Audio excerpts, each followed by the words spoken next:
कुंभ मेले के संदर्भ में थोड़ी बातचीत तो हम लोग करेंगे ही। साथ में आपका शिविर किस प्रकार से लोगों की सहायता कर रहा है और किस तरह से काम कर रहा है, इस बारे में थोड़ा बताइए। सबसे पहले आप लोगों को बहुत बहुत धन्यवाद। आप लोग इस महाकुंभ पर्व पे महाकुंभ परिसर में पधारे हैं, इसके लिए आप लोगों को बहुत बहुत साधुवाद। जैसा कि आप लोग ये शिविर देख रहे हैं, यहाँ पे ये शिविर अखिल भारतीय भगवान परशुराम एकता समिति के नाम से एक संस्था है, उसने माघ मेला प्राधिकरण में रजिस्ट्रेशन करा करके यहाँ पे शिविर स्थापित किया है। ये इस संगठन का मुख्य कार्य है सामाजिक और धार्मिक। सामाजिक कार्य में हम लोग दूर दूर के लोग यहाँ आते हैं, यहाँ पे रुकने खाने पीने हर चीज़ का अरेंजमेंट हम लोग करते हैं।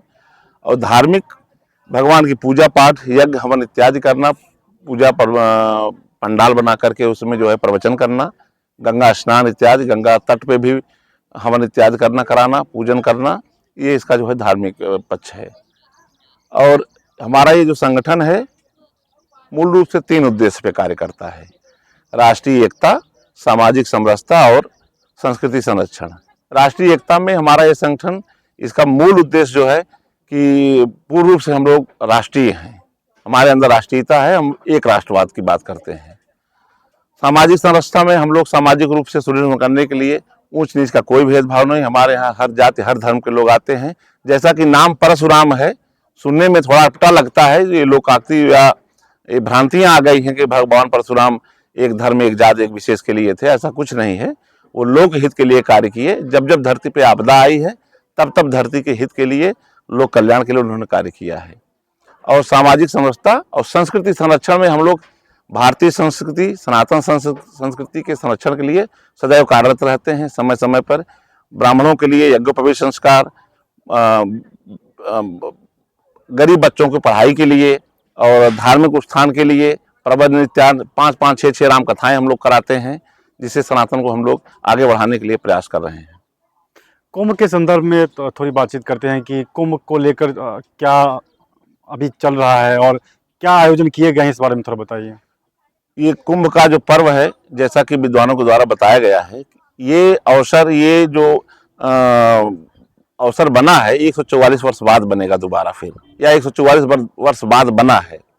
ऐसी स्थिति में भारत सरकार, उत्तर प्रदेश सरकार, योगी और मोदी जी की सरकार मिल करके ज्वाइंट रूप से इन्होंने बहुत ही बेहतरीन आयोजन किया है। यहाँ की जनता, हमारे प्रयागराज की जनता भी इसमें अपना आमूल चूल सहयोग कर रही है। इसमें आयोजन में कहीं भी किसी प्रकार की कोई दिक्कत ना आए श्रद्धालुओं के लिए, तीर्थालुओं के लिए, इसलिए इन्होंने पूरा अरेंजमेंट किया है, सारी व्यवस्था की है। जल, कल, टेंट और खाने पीने के लिए जगह जगह आश्रय स्थल, दवाई के लिए जगह जगह मेडिकल सुविधा, स्नान घाट बढ़िया तरीके से बनाए गए हैं, कोई दिक्कत नहीं। जल वाहिनी खड़ी है कि जरा सा भी कोई दुर्घटना ना हो सके। जैसा कि थोड़ी सी कैजुअलिटी बीच में सुनने में आई थी, वो तो इतने बड़े आयोजन में, विश्व का सबसे बड़ा आयोजन है, और ये ऐसा बड़ा आयोजन तो हमको नहीं लगता कि निकट 100 साल में फिर कभी आए। तो इतने में छोटी मोटी तो होती रहती हैं त्रुटियाँ, और ये तो बाय मिस्टेक हो जाता है, लेकिन उसके स्तर पे कि इतना बड़ा आयोजन है, ये कोई मायने नहीं रखता। ये केवल दशमलव पॉइंट के बराबर है। ये बहुत भी बेहतरीन तरीके से ये महाकुंभ का पर्व जो है यहाँ चल रहा है। लोग दूर दूर के लोग आकर के, विदेश के लोग आकर के, सबसे बड़ी खुशी की बात ये है कि हमारे दुश्मन राष्ट्र पाकिस्तान के लोग आकर के, हिंदू यहाँ आकर के जो है गंगा में संगम तट पे स्नान करके अपना जो है पुण्य प्राप्त कर रहे हैं। इसके लिए हमारे भारत की जो वर्तमान सरकार है, उत्तर प्रदेश की सरकार है, उनको कोट कोट बधाई, साधुवाद, धन्यवाद हम लोग ज्ञापित करते हैं, हमारी संस्था ज्ञापित करती है। और जो भी आयोजन हुआ है, इसमें जितने भी लोग लगे हुए हैं, चाहे वो स्वीपर से लेकर के बड़े बड़े IAS ऑफिसर तक, सभी लोगों ने जी तोड़ करके दिन रात मेहनत करके सारा आयोजन किया हुआ है। स्वयंसेवी संगठन भी इसमें लगे हुए हैं। हम लोगों ने भी भरसक प्रयास किया है कि कोई भी श्रद्धालु आए तो बिना खाए, बिना पिए, बिना लेटे यहाँ न रह सके, और जो भी हम लोगों से बन सकता है आपसी सामंजस्य से हम लोग इस सबको सुचारू रूप से करने के लिए हम लोग जो है प्रयास कर रहे हैं। अर्थव्यवस्था के दृष्टिकोण से देखा जाए तो महाकुंभ किस तरह से मजबूत साबित हुआ है, क्योंकि बहुत तरह के रोजगार भी पैदा हुए हैं। बिल्कुल, निसंदेह आपके द्वारा ये जो आपने जो तथ्य रखा है, निसंदेह अपने आप में बहुत बड़ा आयोजन है। ये भारत में ही नहीं, पूरे विश्व में कोई भी ऐसा आयोजन इतना बड़ा जो है इकोनॉमिकली प्रोसीड नहीं करता है।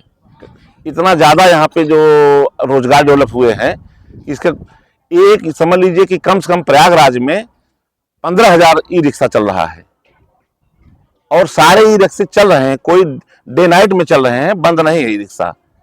और बसें कम से कम कुल मिलाकर के पूरे भारतवर्ष से 20,000 25,000 बसों का डायरेक्ट ट्रांजिशन है यहाँ से प्रयागराज से। ट्रेनें कितनी कर दी गई हैं, हर जगह खुमचा ठेला ठेली जो भी है, हर जगह लोग रोजगार प्राप्त कर रहे हैं। रोजगार का मतलब ये है कि इतना बड़े आयोजन में इतने लोग अदर डिस्ट्रिक्ट के लोग रोजगार प्राप्त कर लिए हैं। जैसा कि मौनी अमावस्या के बाद हमने देखा कि यहाँ के लगभग 15-20 जनपद प्रभावित हो गए थे भीड़ से, जो भी श्रद्धालुओं को भीड़ थी उससे प्रभावित थे।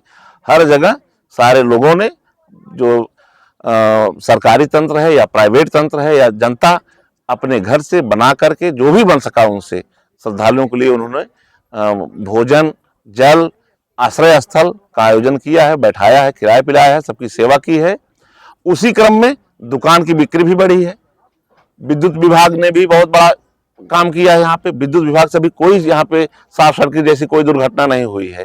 छोटी मोटी आग लगने की गांव से लोग आए हैं, नहीं समझ पाते, हवन किए, ढक दिए उसको, धीरे धीरे आग बली और वो जल गया। तो आग लगने की छुटपुट झटनाएं हुई है, लेकिन उनका कोई मतलब नहीं है। कुल मिला के महाकुंभ पर्व जो ये चल रहा है, ये अपने आप में अद्वितीय है और ये हम लोगों के लिए सौभाग्य का विषय है, शायद ही कि हम लोग जीवन दोबारा कभी हम लोग इसको देख पाए। Thank you. बहुत बहुत धन्यवाद आप लोगों को। हर हर गंगे।